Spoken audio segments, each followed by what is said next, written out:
Do that again briefly. I am the president of Majike, Hungarian Jewish community.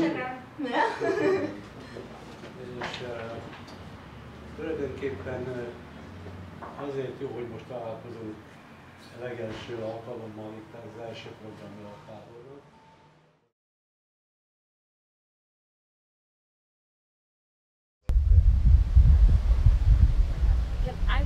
It's very interesting that young people are coming far away from all the different countries to restaurate a Jewish cemetery and to remember that there are terrible things in history happen and that we not forget about it, and that the new generation is not making the mistake of not learning out of the mistakes that humanity made in history.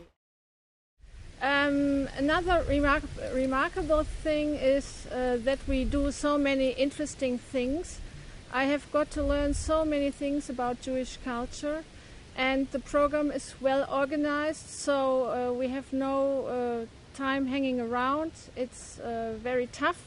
We go from sightseeing point to interview, from interview to see Jewish people, to a synagogue and so on. This is really remarkable for me, and I take it home with me, and I'm going to think about it for a long time, and I try to motivate many other people.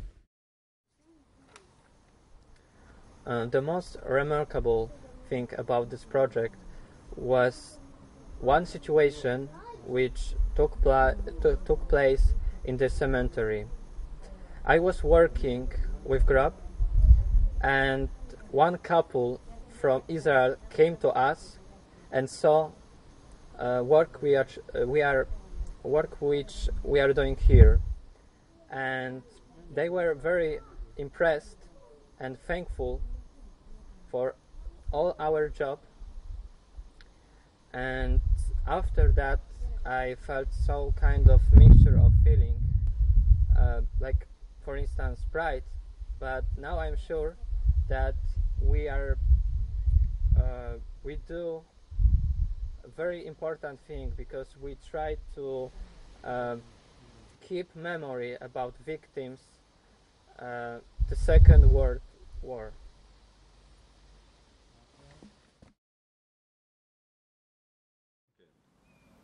What does courage or resistance mean to me?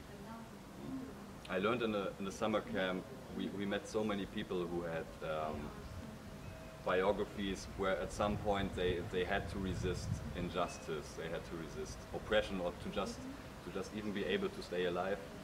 And I learned that it's so many ways in which you can be resistant to circumstances, that it really depends on yourself. You cannot say for everyone that is resistance, that is courage. It's just something very personal, something that really comes out of yourself.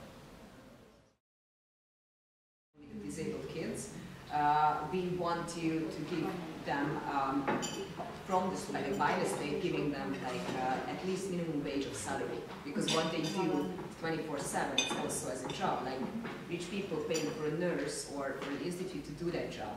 And we believe that it's really humiliating that right now the state gives them, I'm not kidding, 80 euro per month. I wasn't in the picture. Okay. So from my point of view, bravery starts when a person dares to ask a question. When he admits that he doesn't have a lot of knowledge about everything, about history, about what is going on in the world, and if he does so, he might gain new perspectives, and he stays open, and from then he will at some point maybe contribute to the others. This is quite the same, right? It's just like it's comfortable to... No, yeah, where are the rooms? These are 1, 2, 3, 4. Resistance means to me to speak up against the majority and to speak up against a mainstream. But there's also more connected to resistance, because with this definition, resistance could be also like right-wing people could also call their movement resistance. So resistance for me personally is also connected to human rights. So not to deny human rights, but to give human rights. Tessék beszélni, fordítok, jó? Ülhetek, hogy kérdezem. May I speak? May I speak? Can you remain seated? Yes. Ma majdnem angolul. Nevem Forgács János. My name is János Forgács. 1928-ban születtem. I was born in 1928. Egy kisvárosban, nem messze Budapesttől Gödöllő. In a small town called Gödöllő, which isn't far from Budapest. És amikor bennünket 1944-ben elhurcoltak, 16 éves voltam. When we were taken away in 1944, I was 16. Gödöllőn körülbelül, miután a munkaszolgálatos fiatalok 20-50-ig nem voltak otthon, lényegében nők, idős férfiak és gyerekek voltunk otthon. The situation in Gödöllő was that everybody between maybe 25 and 50 was taken to forced labor, and all who remained home were women and children. Tehát voltunk Gödöllőn összesen zsidók 80-on körülbelül, és egyből egyedül jöttem haza. So there were about 80 Jews in Gödöllő, and I was the only survivor. Én elmondtam, hogy én a műegyetemen voltam professzor a végén, de utána én csak a zsidó mentők felkutatásával foglalkoztam, és írtam egy könyvet, aminek az volt a címe, hogy zsidó törvények, zsidó mentők. As I had told you, I had been a professor at the Technical University. However, once I was done with that, I dedicated my life to researching those who had saved Jewish lives in the World War, and I wrote a book entitled Jewish Laws and Jewish Lives. Yeah, like we are speaking a lot in the middle of it, just to explain why we wrote it with an S. We were having difficulties because like in the German articles, it's with an Z at the end, but all the English articles are with an S. Because we wrote it in English, is why we decided to put it down in English. Indra Lipovitz was born in a small town with a significant Jewish population, 100 kilometers from Budapest. After surviving the Holocaust, he continued his education and worked as an engineer. How do you think your experience of the summer camp connects to Europe or to nowadays? Actually, it's a really good chance for young people to get to know the Jewish culture, because it's something that we all had forgotten for a long time. For example, I didn't know a lot about the Jews before I come here, and it's really interesting because there are so many things that happen in everyday life, and especially today, that are connected with what happened these years. Yeah, it's connected in any way. It's of course connected because so the European situation here is that we dealt with the culture of remembrance here in Hungary, and we learned and we saw that the culture of remembrance and even the politics of remembrance and of history here in Hungary is at the moment a little bit more than a step backwards. It's not towards a European culture of remembrance, but more nationalized, especially Hungarian culture of remembrance. And we met a lot of people, especially from the Jewish community here in Budapest, who tried to make the view more open and more wide, and not only to tell this Hungarian narrative. So this is for me a very nice connection to the European,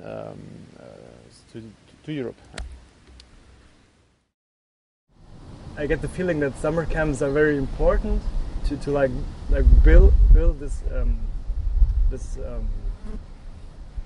sense for scale, but it's on the other hand it's not enough, and it's not going, like modern Europe is not going in the right direction at all, I think, and it's very activating, but at the same time a very frustrating experience to live in this kind of European conditio humana right now, and I'm not sure of where to turn or where else to go, and but it really, the whole experience really made me want it even more, like wanting Europe to be a better place, whatever this might mean. And I'm a little overwhelmed because I haven't prepared anything either. But it's like, I guess we all agree on saying thank you to Magica for organizing all those meetings with all these people that we would have never met in a different context. Because I understood, especially in the past week, that we had opportunities that were really hard to get, and that we could talk to people that are really hard usually to find. Ich hoffe, dass irgendwas bleibt. Ihr könnt mich in Berlin alle aufsuchen und ich stehe für euch da. Okay. Podam si dál na jedné.